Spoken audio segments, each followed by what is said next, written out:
My name is Dennis Michael. I work for the Environmental Protection Agency, Office of Air Quality Planning and Standards. This video will illustrate a calibration of two types of meteorological equipment, the wind speed and direction sensors. It is normal practice to calibrate both wind speed and wind direction at the same time.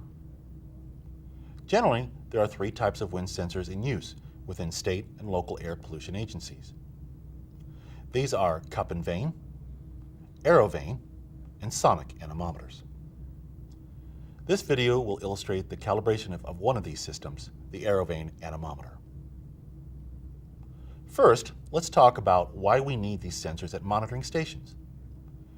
Wind speed and wind direction sensors tell us from which direction the wind is blowing and at what speed. These parameters are very important because if we want to know the direction pollution is coming from or where the air pollution is going, the wind sensors give us that information.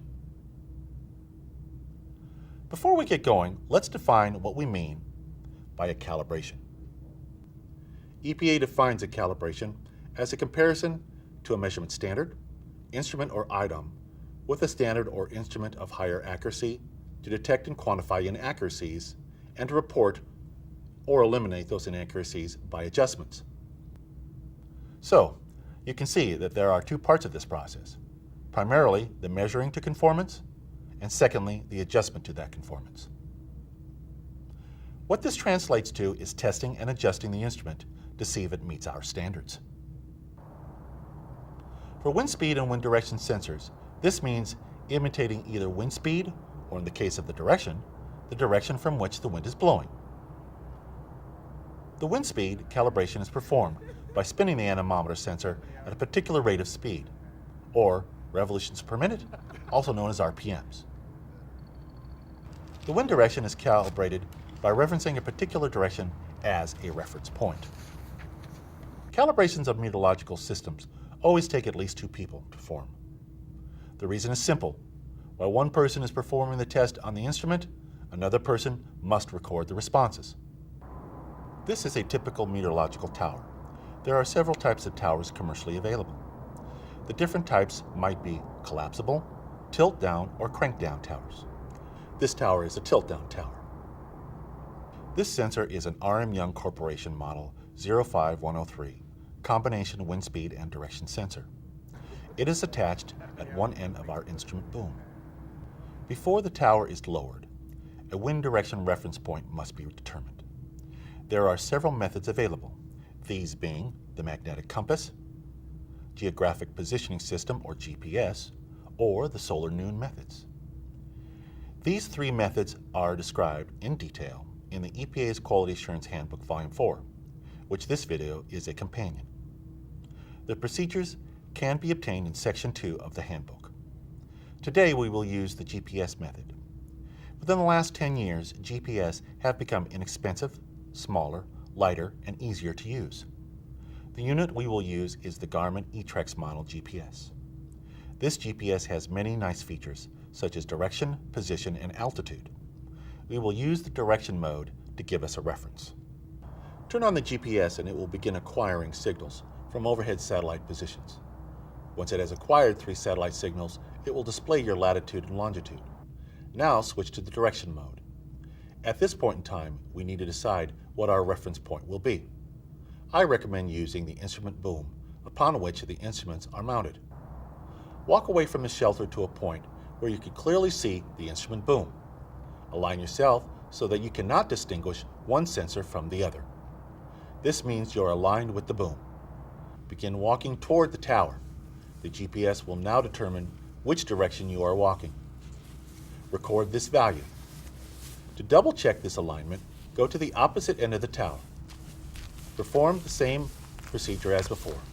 This value that the GPS displays should be plus or minus 180 degrees of the first value that you recorded. If it is 180 degrees from the first recorded value, you have referenced the instrument boom correctly. At this time, you may now lower the tower. This instrument is a combination sensor. The anemometer propeller produces an alternating current sine wave with a frequency proportional to the wind speed. Alternating current is induced in a stationary coil by a 6-pole magnet mounted at the back of the propeller shaft. As the magnets spin faster, the frequency of the sine wave increases. So, if we spin the sensor at a known speed, it should translate to a value in the translator and be recorded by our data acquisition system, also known as our DAS. This second part of the sensor is the wind direction vane. It works on the simple principle of a sweeping potentiometer. The internal potentiometer is wired in a way that its position will be determined by the voltage that is sent to the translator. Each voltage corresponds to a different wind direction. Many wind direction sensors have a combination potentiometer that has a crossover function that allows it to read 0 to 540 degrees instead of 0 to 360 degrees. This allows the sensor to read the directions near zero accurately. It is now time to remove the wind speed anemometer propeller. This is done by loosening the knurled nut at the tip of the sensor and carefully removing the propeller. Be careful not to lose the nut. At this time, take the anemometer shaft between your thumb and index finger and turn it back and forth. Test it to see if there's any drag or friction that you can feel. If so, the bearings may need to be replaced. We will be quantifying this and the drag of the bearings using a torque test, which will determine the starting threshold. We will perform this test later. It is now time to begin the calibration. Calibration data should be recorded on a calibration sheet and in the station logbook. The first task is to record the location, operator, date, GPS coordinates. The second test is to record the instrument make, model, serial number, and full-scale range. You will note that the form has two sets of tables. The first column on the top table should read calibration point RPMs, and the second column should read calibration values in meters per second. At this time, we need to determine which RPMs will translate into the wind speed. Reference your manufacturer's manual for the slope and intercept equations that translate the RPMs to wind speed. Using a calculator, enter several RPMs into the slope and intercept equation to determine the source values at those RPMs. Generally, we would want a 0 and 3 upscale points. I recommend points at 10%, 50%, and 90% of the full-scale range of the wind speed sensor. Enter those values into the table under the headings of calibration values. The next step is to begin the zero test of the sensor. This is a simple test. With the propeller removed from the sensor, have the technician record the output of the sensor on the DAS. The 0 point will not be 0. It will be the starting threshold of the anemometer. This value will be in the manufacturer's manual. The device that we shall use to reference the upper range of the wind speed sensor is an RM Young model number 18802, battery-operated unit and controller. This unit can generate RPMs from 0 to 15,000 RPM. Notice the controller has a toggle switch for the on-off, direction, clockwise or counterclockwise, and speed. The motor is attached via cable. Once the unit is turned on, the controller controls the speed that is generated. Note the rubber grommet that will be used to attach the shaft of the motor to the shaft of the anemometer. This control unit allows the user to switch speeds, thus changing the response of the anemometer. The site technician is now attaching the motor shaft via the grommet or rubber tubing to the anemometer shaft. Caution should be used here. It is important that the appropriate tubing grommet be used so that neither the anemometer nor the motor shaft slips. This will cause inaccurate readings. Once the rubber tubing has been attached and is secure, the technician should start the motor and dial in the first value. This should be approximately 10% of the full-scale range. Once the controller shows that the speed has stabilized, the second technician should record the response of the DAS. Once the first value has been recorded, the outside technician must increase the speed of the motor to the second calibration point.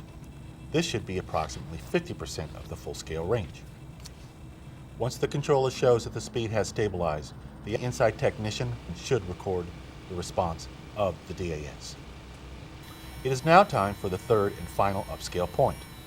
The outside technician will now increase the speed of the motor to 90% of the full-scale range. Once all of the points are generated and recorded, compare the recorded results against the slope and intercept generated values. If these are within specification for your program, then the sensor or DAS does not need to be adjusted. If adjustments are made, it is recommended that you rerun the calibration points with the calibration device to reaffirm that this is true. This concludes the motorized calibration of the sensor. Our next task is the calibration of the wind direction system. If you remember from earlier, we used the GPS unit to reference the alignment of the instrument boom. We will now utilize this information to perform the wind direction calibration. Before we start the wind direction calibration, let's record all of the pertinent information on our calibration form.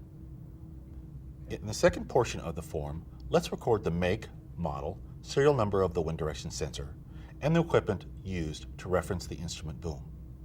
At this time, you will need to calculate the alignment of the boom to true north. If you use a GPS, then it calculates the direction in reference to true north. If you use a compass, the magnetic declination must be taken into account. If you utilize the solar noon method, then you will need to reference the solar noon calculator or tables. These techniques are discussed in detail in the EPA QA Handbook on Meteorological Measurements in section 2.5.2.2. In the first column labeled Calibration Point Degrees, record the alignment of the instrument boom that we determined using the GPS unit. In the second row, record the value, which is 90 degrees plus the value determined from the instrument boom. In the third row, add an additional 90 degrees until the table is filled in. These values will be our reference values for the calibration. With the wind direction vane in place, have the outside technician hold the vane so that it is in line with the instrument boom. Start the test so that the propeller side or the head of the vane is pointing toward the instrument boom. Have the technician hold the vane as steady as possible. Once the vane is steady, have the inside technician record the response of the DAS. Once the inside technician reads the value from the DAS, have the technician move the sensor 90 degrees in a clockwise direction so that the vane is now perpendicular to the instrument boom. Use a square. This will help. The next point that will be performed will be 180 degrees from the original point. Have the outside technician move the vane in a clockwise direction. With the wind direction vane in place, have the outside technician hold the vane so that the tail is in line with the instrument boom. Have the technician hold the vane as steady as possible. Once the vane is steady, have the inside technician record the response of the DAS. Once the inside technician reads the value from the DAS, have the technician move the sensor 90 degrees of the last point so that it is 180 degrees from the original perpendicular point. Remember to move it in a clockwise direction. Use of a square will help. At this time, it is important to perform the crossover test.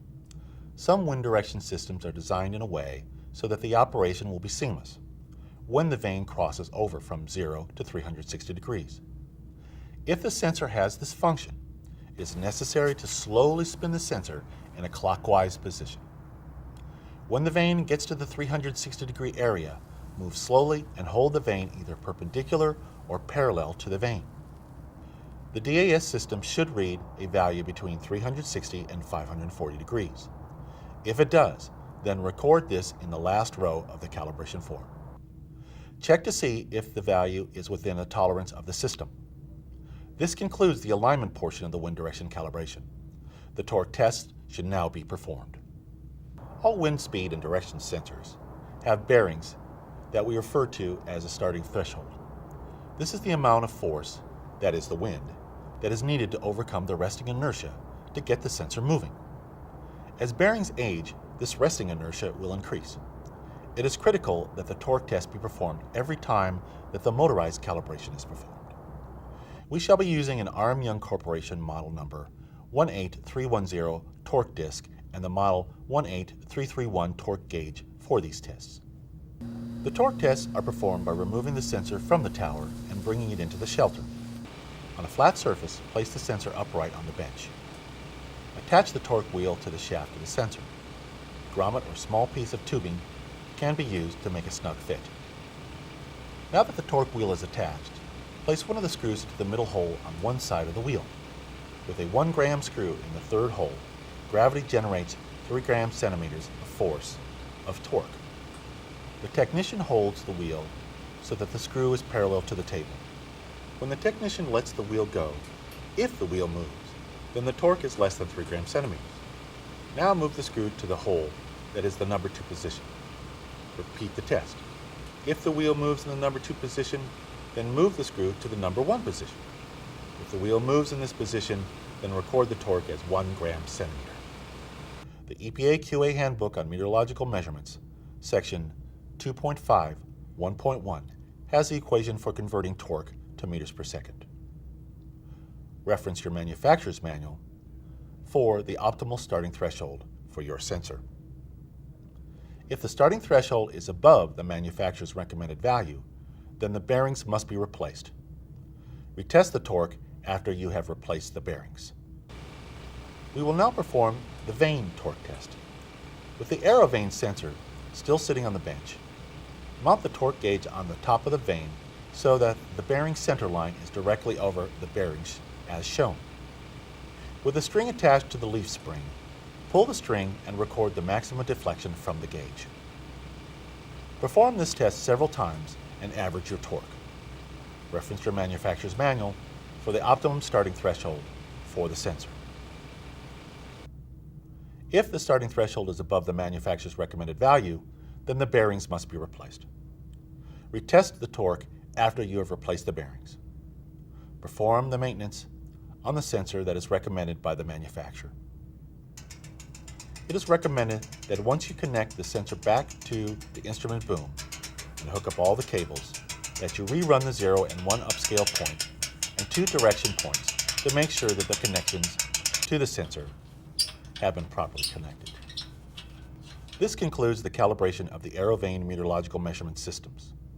I invite you to read up on meteorological monitoring, and a good place to start is the EPA's QA Handbook, Volume 4, Meteorological Measurements, which is on EPA's AMTIC website. The website is listed at the bottom of your screen. The EPA has also created video calibration procedures for other wind speed and wind direction systems, temperature and dew point systems, and tipping bucket systems. You will find these videos on this AMTIC website.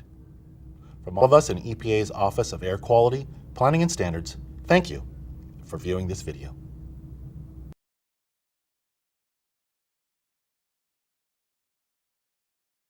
All of us in EPA's Office of Air Quality, Planning and Standards, thank you for viewing this video.